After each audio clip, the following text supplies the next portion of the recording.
네, 2012년 녹색당이 만들어졌습니다. 후쿠시마 원전 사고가 녹색당의 탄생에는 아주 중요한 배경이 되었습니다. 지난 5년여 동안 녹색당은 탈핵의 현장에서 아주 열심히 여러분들과 함께 활동을 해왔습니다. 2012년도에 녹색당은 2030년 탈핵 에너지 전환 시나리오라는 것을 발표를 하게 됩니다. 열심히 준비를 했고요. 내용은 이런 겁니다. 현재 정부가 박근혜 정부, 이명박 정부, 그리고 역대의 정부들이 계속해서 에너지 소비가 늘어난다. 그러니 핵발전소, 석탄화력발전소 지어야 된다. 그래서 박근혜 정부가 제시했던 게 2029년까지 무려 11개를 더 짓는 것이었습니다. 이걸 바꾸기 위한 계획이 필요했습니다. 그래서 녹색당은 수요 관리하자. 수요 관리하고 가스를 지렛대로 삼아서 재생 가능 에너지를 늘려서 탈핵이 가능하다. 신규 안 짓고 그리고 노후된 핵발전소 순서대로 폐쇄하면은 탈핵이 가능하다라는 내용을 만들었습니다. 그리고 그 가능하게 하기 위한 다양한 정책들을 만들었습니다. 첫 번째는 에너지 가격의 환경에 대한 내용들, 기후변화에 관한 내용들, 그리고 핵발전소 때문에 발생하는 위험 부담금 이런 것들 제대로 반영하는 세금 제도가 개편이 돼야 됐습니다. 핵 에너지 위험 관련한 세, 탄소세 이런 것들 반영해서 에너지 비용을 특히 산업계를 중심으로 높여야 된다고 주장했습니다. 산업계가 60% 이상을 쓰고 있습니다.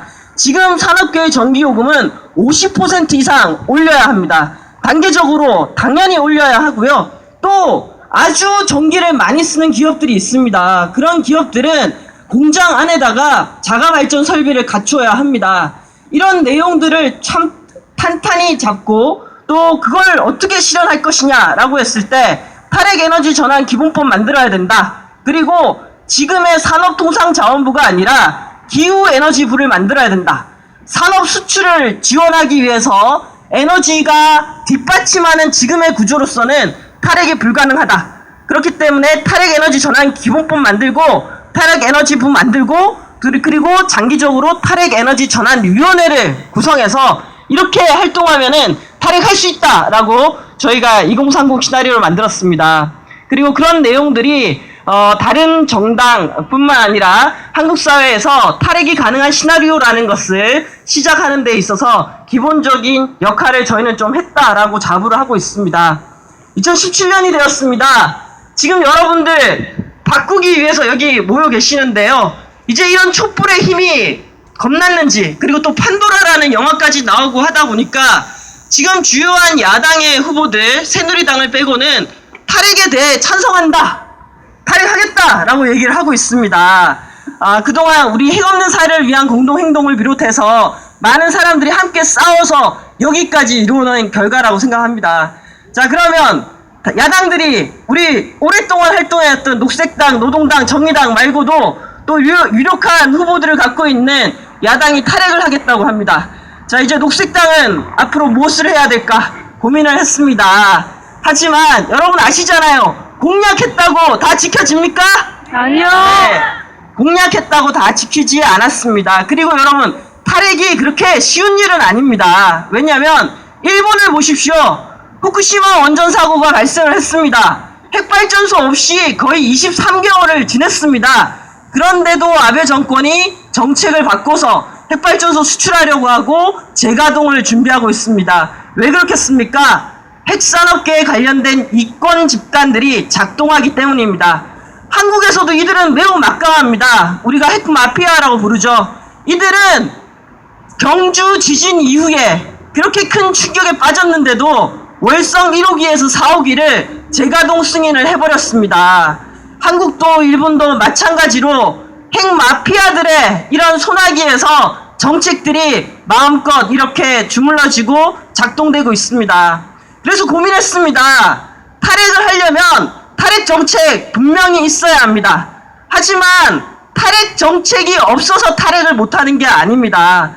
탈핵을 할 수 있는 방법은 많지만 이것을 정치적으로 결집을 하고 우리가 모인 이런 결집된 힘들이 담길 수 있는 제도와 이 제도가 정말 절실하게 필요합니다.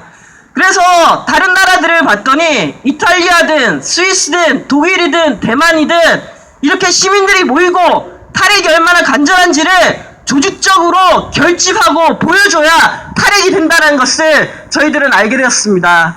그래서 녹색당은 더욱더 조직하려고 합니다. 녹색당원 한 사람 한 사람이 탈핵의 현장에서 헌신하고 활동하고 움직일 수 있도록 그렇게 만들려고 합니다. 자, 우리가 이렇게 모였습니다. 촛불이 이렇게 모였죠. 모였지만 이렇게 모인 것만으로도 뭔가가 해결되는 건 아닙니다. 우리가 이렇게 민주적으로 모이고 변화를 위해서 모였다면은 그것을 담을 수 있는 제도와 그릇이 필요합니다. 그렇기 때문에 선거제도가 개혁이 되어야 되고 또 정치제도가 개혁이 돼야 됩니다.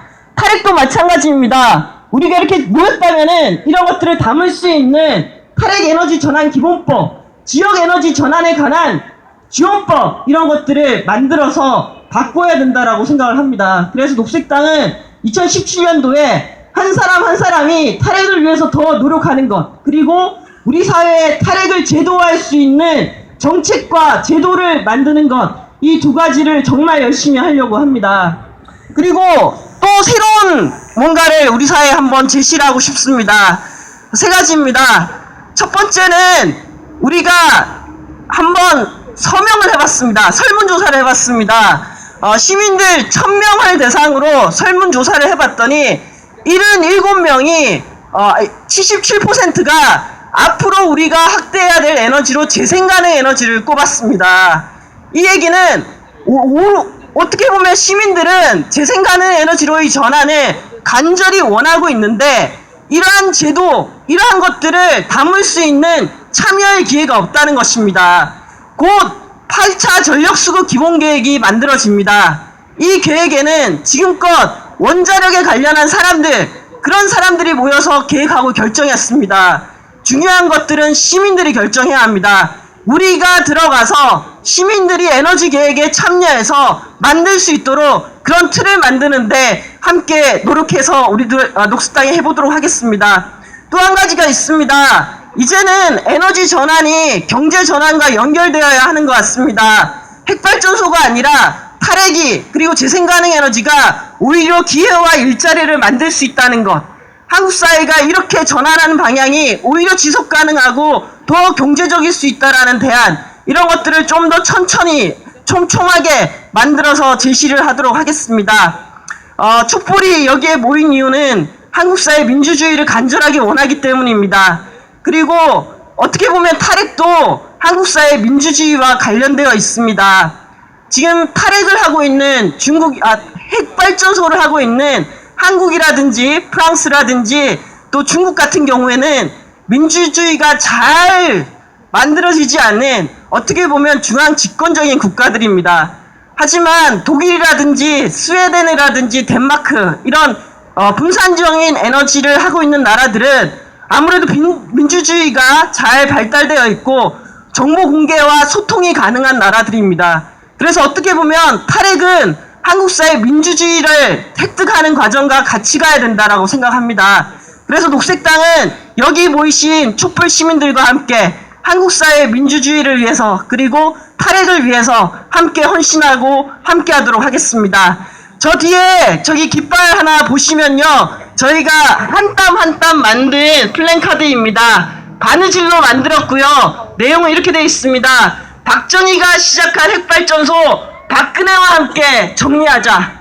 반드시 저 목적을 함께 이룰 수 있도록 여러분과 함께 싸우겠습니다. 감사합니다.